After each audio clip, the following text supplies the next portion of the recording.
Good afternoon. Thank you for attending the last session of today. There are a lot of fantastic presentations today, so a lot of hard acts to follow. I hope you've all had a fantastic day too. Everybody? Energy at the end of the day? Nobody? Fantastic. Great. So I think Chris gave most of my presentation there, so I can cut out the first half of it, but I still have 3 more hours of material to pack in, so I hope you all settled in. If you've locked the doors at the back so they can't leave, fantastic. So as Chris mentioned, I'm going to talk about the ever-changing landscape. So you're probably looking at me and saying, who's this guy to talk about trends? What does he know about trends? Well, my background, for 12 years I spent time at some large consulting companies looking at trends, looking at numbers, and looking at tons of Excel sheets, trying to make sense of them and pulling them together into some hopefully interesting graphs to make sense of them. I spent a lot of time, here's an early picture of me just looking, staring, trying to find the trends, and that's when I had spiky hair before. Then I joined electronic arts. So about the presentation itself, so as Chris mentioned, I collected data from over 100 companies since the year 2011. We asked questions such as, what are the costs of your services? What types of services are you providing? Where are your client locations? And what are their lines of business? What is the project management software you're using? What are the art and animation software packages you're using? And what's the employee breakdown? How many art directors do you have, project managers, and technical directors? This information was then compiled into a series of reports. These reports were shared with everybody that took part in the survey. So as you can see, a lot of information on rates by country and rates by, for each type of art, cinematics, props, environments, etc. So it's the last session of today. I've got lots of data in Excel. I could show the Excel data and you'll be all, you know, kind of feeling lagged, kind of falling asleep. A little bit like this.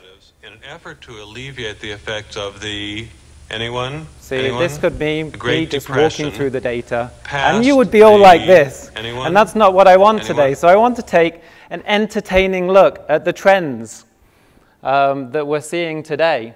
So some of the ground rules, some of the things that I won't cover. Hopefully all of you attended the fantastic presentation this morning by Brian Nider. And he covered some of the big trends in the industry and how they're affecting external development. Things like the growing video games industry, proliferation of devices, increasing accessibility to games, the move to digital by a lot of big publishers, more content needed for all of these games and these bigger games, and growth in emerging markets. So hopefully you saw the presentation today, and I'm not going to cover these things in this presentation on trends. Also, I made up a word here. I've submitted it to the Queen, and hopefully she'll accept it for the Oxford English Dictionary. I'm going to be a presentologist. I'm not going to be a futurologist. I'm going to talk about today and the things that are happening today. The reason being is a group of urban planners got together in 1955 and tried to predict the future. What did they predict? That everybody would be flying around in helicopters by the 1990s. I don't personally want to be used as an example of a really bad prediction for the future. So that's why I'm going to be a presentologist. So I'm going to focus on some big trends. There's a lot of data, a lot of information. I've tried to extrapolate those trends, and for the last session of today, tried to make it entertaining. So how do I categorize trends? At a high level, I like to categorize them in 2 different ways. The first are ninja trends, those that lurk in the background, they lurk in the dark and they surprise you, they jump out when you don't expect them and they affect your business. The second type of trends are T-Rex trends. You can see them from a long way away, you can hear them, you can see them, the ground is rumbling as they start to approach. You can prepare for those. So what I'm going to cover in this presentation are the ninja trends. Now, some of these ninja trends, for some of you in some countries, may be T-Rex trends. But from others outside of that country, I think there'll be ninja trends. So the first trend I like to call Global levelization, another word that I've made up once again, which hopefully they'll accept into the Oxford English Dictionary. So what is global levelization? What's he talking about? This is looking at the data. What I'm seeing is a lot of prices in traditionally low-cost markets are starting to increase. And the prices in some of the traditionally high-cost markets, increase, and the price in the traditionally high-cost markets are starting to decrease. So to look at this trend, let's jump up to the 10,000-foot level and look at some of the macro factors and some of the climates. So in a recent survey by Mercer Consulting for 2013, they found that Beijing and Shanghai are more expensive than London and New York. Shanghai was ranked as the 16th most expensive city in the world. Beijing 17th, London down at 25th, and New York at 32nd.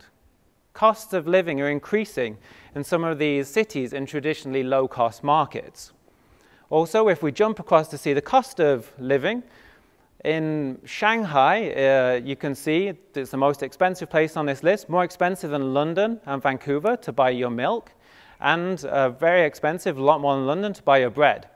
And also in Taipei, you don't want to take tomatoes along to heckle a comedy act or a theatrical performance you don't enjoy, because it's very expensive to throw tomatoes at $3.54 per kilogram. Now let's jump across from the cost of living and look at wages in these markets. Wages are also starting to increase. As you can see, there's data here since 2009 on the wage inflation in different markets. You can see that in China, the rates have increased from, or there've been about 9% increase in wages per year. In India, we're seeing 10 to 12% wage increases per year. And over here, Malaysia and Philippines, you can also see that the rates are increasing. Whereas in the traditionally high-cost markets, examples here of Canada, the UK, and US, for the last 3 years, wage inflation has only been around 3%. So combining these together, you can see that costs are increasing, wages are increasing very quickly in traditionally low-cost markets, and so is the cost of living. So you're probably thinking now, how does this apply to the games industry? Where is all this magic data coming in? So let's dive down to deeper level and look at some of the art rate increases that we found by looking at the survey results. So in China, we saw that concept art, since 2011, increased 24%. And this is from the respondents over 100 companies. 2D casual art also saw a 20% increase, 3D props 11%, and VFX 8%. Now let's jump from China across to India, another huge outsourcing market. If we look at 3D characters, we saw an increase of 28% since the previous year. 46%, an astounding 46% of 2D casual art, and I'll touch on this a little bit later. 3D props 28%, and 3D vehicles, an astounding 43%. Huge increases we're seeing in India. Then we jump across to Europe, as an example here, in Hungary. 18% in characters, 18% in 3D props, and 13% in 3D animation.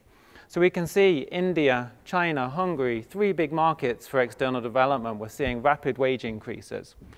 So we're talking about global levelization. That shows some of the rates increasing in some of the traditionally low-cost markets. So where are they decreasing? Let's take a look at North America and some of the things that are happening for rates to become more competitive. So a lot of companies, quite a number of companies in the Canada and US are pursuing tax breaks.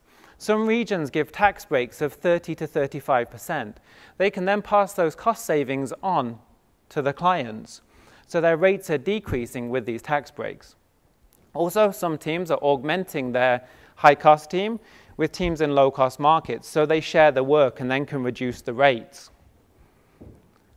But what about Western Europe, you're probably asking? Well, Western Europe at the moment, we're not seeing the rates decrease. They're remaining very high. In the UK, the rates are remaining very high. And in even Central Europe, in Austria, the rates are remaining incredibly high.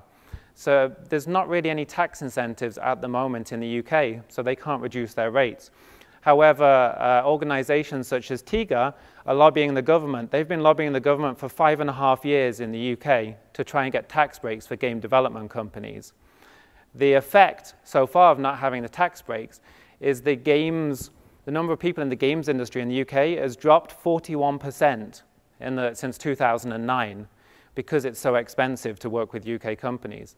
The results of the survey actually showed that for UK companies, more of their clients are coming from the UK. On average, 60% of their clients now are from the UK, which is up from around 30-something% the previous year. That shows that they're being used because proximity is important.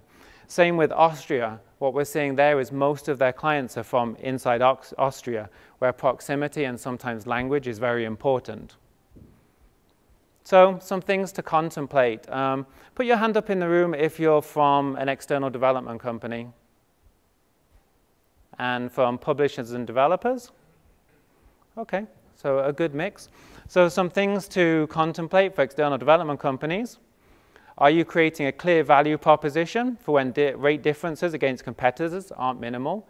For those in low-cost markets, when you're going up against companies in high-cost markets, are you differentiating the value and what you can bring to the table, and vice versa sometimes?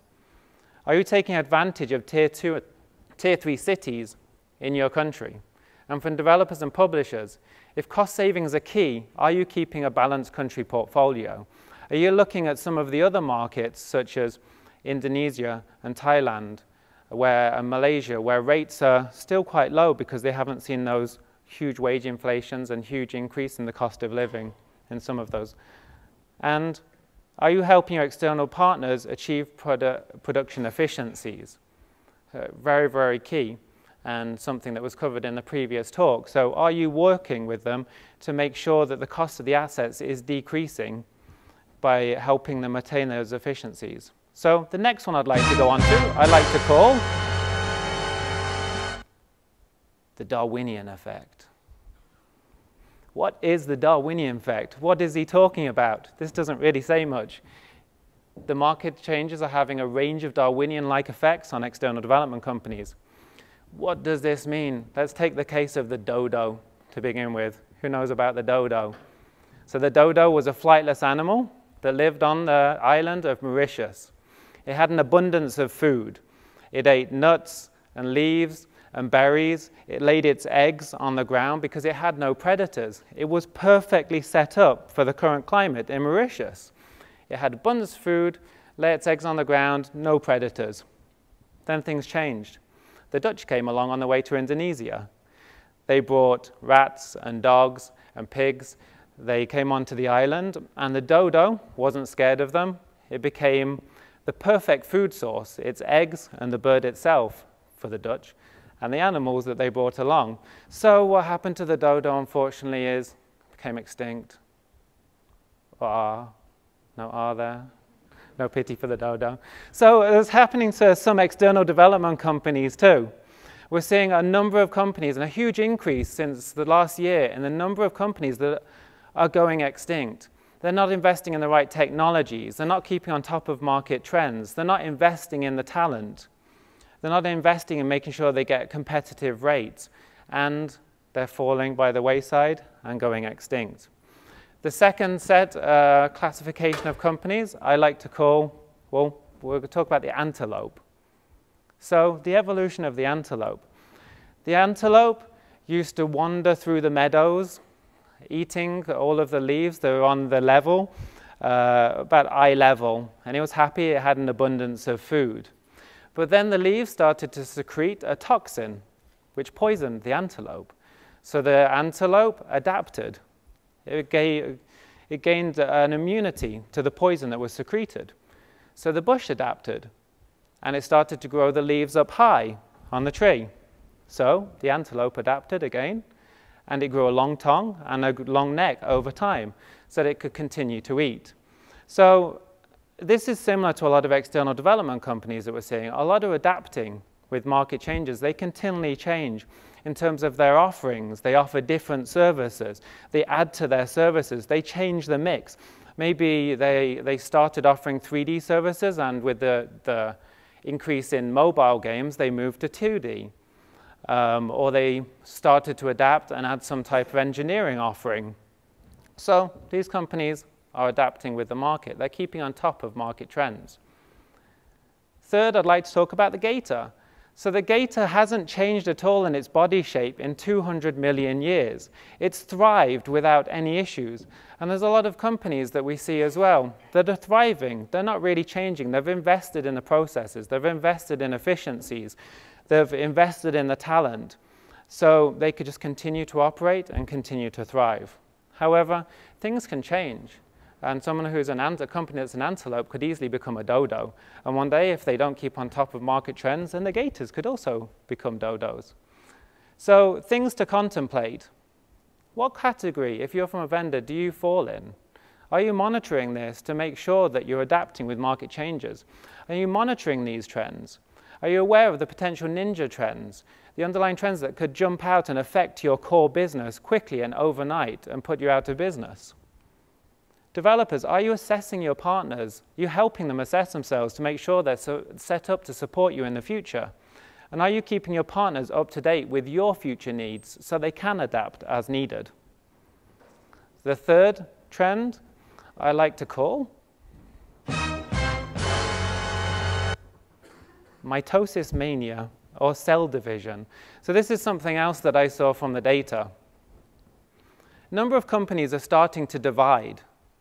So previously, we saw a lot of entities out there that were around for a long time, but they're starting to divide now in two different ways. A lot of people are leaving some of these companies as they grow, and they're setting up their own competing businesses. We're seeing this in a lot of markets, and especially from the data with the abundance of new companies that are out there. And secondly, companies are starting to divide internally. We've seen a sudden increase in 2013 in the number of companies that are setting up mobile divisions. They have their core business, and then they set up a mobile division under a different brand, sold separately, its own website, which they go to market to, either in developing their own IP or creating mobile games for clients. So, some things for you to contemplate here. How can you keep key staff members so they don't leave and set up competing businesses? Are you identifying those that are at risk of leaving and the high quality talent that you can't lose? How do you stop the domino effect of once one person leaves, that an entire team leaves? And going over to the publisher's side, do you have strategies if this happens? If one day you come in and you hear that 20 people, your core team, have all moved and set up another company, what's your strategy for dealing with this? Something we've faced a number of times and something that's very important. Now on to the fourth trend, I like to call the Pacman Effect. What is the Pacman Effect? Companies are continuing to pursue acquisition strategies. It's not something new that's in 2013, it's a continuance. So why are companies pursuing acquisition strategies? Firstly, traditional IT outsourcing companies are pursuing these acquisition strategies. As Brian mentioned in his talk this morning, the video games industry is now as big as the films industry, or bigger. And there's a lot of press around this. A lot of people are hearing about it. These companies that never looked at the games industry before, these big IT outsourcing companies, are now saying, you know what, we want a piece of that pie. Can we have some, please? How do we get in? Easiest way to do that? Acquire a company, acquire the clients, acquire the talent, so that you can quickly move into this industry.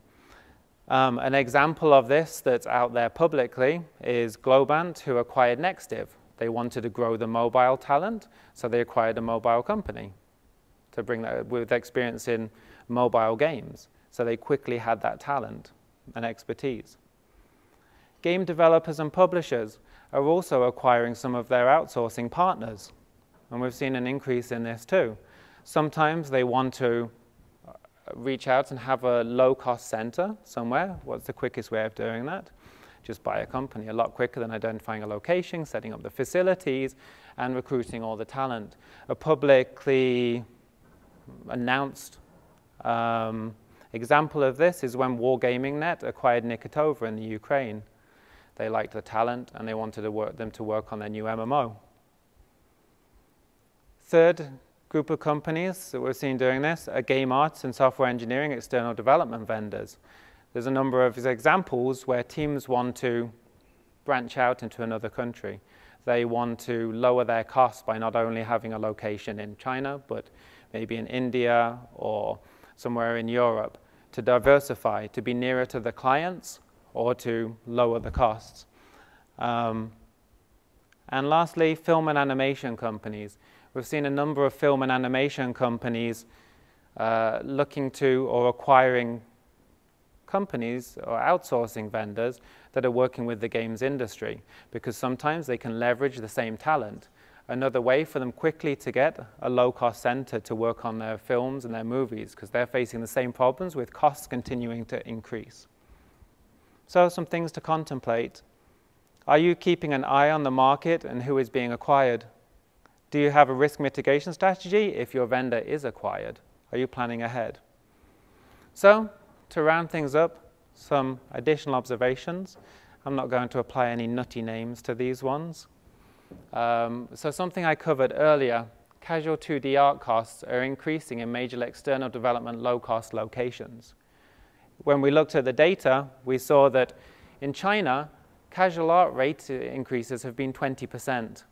In India, they've been 46%, and in Ukraine, 4%. We've seen previously there were a lot of companies focusing on 2D art and offering very low rates. It wasn't sexy before. With the increase in mobile and number of people playing mobile games, it's become sexier, and there's been more demands on the quality, and especially when you're working with certain IP on these artists. Secondly, we've seen since last year, the data shows a lot more companies establishing Western entities. We're seeing companies establishing entities in the US, in the UK, in Germany, in Switzerland, and a number of different countries. For a number of reasons. They want to establish a local presence. They want to be close to the client. They want to have key people on the biz dev or project management side close to the clients. Secondly, they're preparing for IPO, and it's a lot easier if they have an entity in the UK or US or one of these markets. Thirdly, to mitigate translation risk. So if you read recently about the rupee in India, it's going up and down against the dollar. Also in China, have had the similar issues. And a lot of emerging markets, when they're paid in dollars, it's not worth as much when they translate that into local currency. So sometimes it's just easier to hold those accounts in a more stable currency where the rates aren't increasing or going up and down all the time. Lastly is for tax purposes. Self-explanatory. So next, this is an interesting one. So I asked everybody that participated in the survey where their clients are from. And recently we've been contacted quite a bit with a number of companies from Korea, Japan, and China who have traditionally just served the local market and who are wanting to break out and work with North American companies.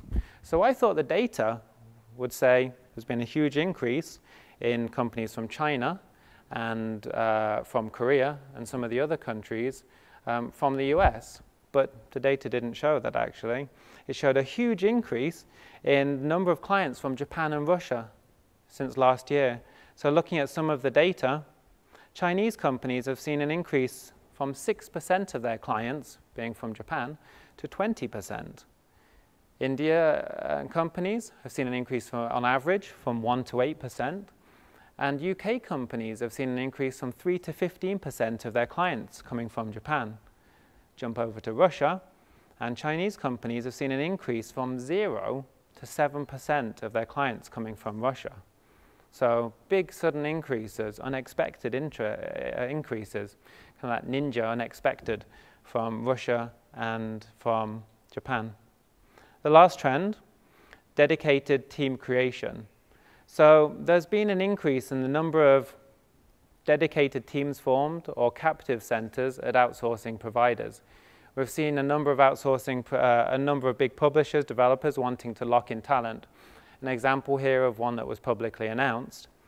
But they do this by setting up a captive center or dedicated team. They secure their resources for a long period of time, and they almost just become an extension in a separate area of the developer or publisher. So we've seen a lot of movement in this area. This is something that's been going on for a very long time with traditional IT outsourcing companies, and something we're seeing entering the games market too.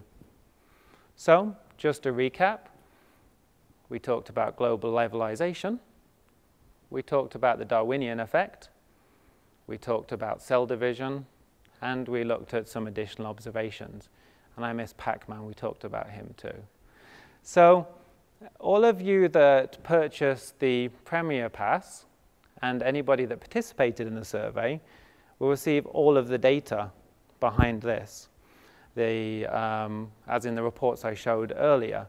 And I encourage you all to look through the data yourself and try and identify your own trends. But just one word of warning, in my previous company, I tried to look at the data, and this is what happened to me.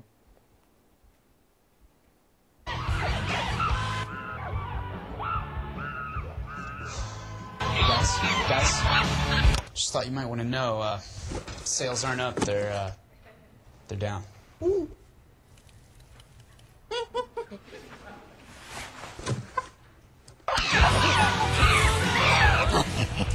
Yes, sir. So be careful how you look at the data. You may want to talk to other peers in the industry.